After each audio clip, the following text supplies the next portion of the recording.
यांच्याकडे ब्रीद वाक्य लाडका मुलगा आणि लाडकी मुलगी, म्हणजे मुख्यमंत्री झाला तर माझा मुलगा, प्रधानमंत्री झाला तर माझा मुलगा, मुख्यमंत्री झाली तर माझी मुलगी. यांच्याकडे दोनच योजना चालतात, लाडका मुलगा आणि लाडकी मुलगी.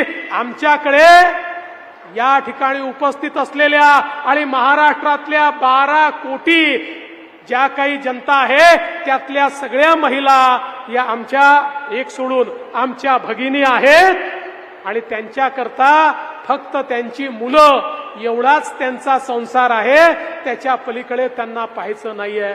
मला आनंद वाटतो आज आपल्या महिलांकरता आपल्या सरकारने उच्च शिक्षण मोफत केलंय. 507 कोर्सेस. आता मुलींना इंजिनियर व्हायचं असेल, डॉक्टर व्हायचं असेल, बीबीए व्हायचं असेल, एमबीए व्हायचं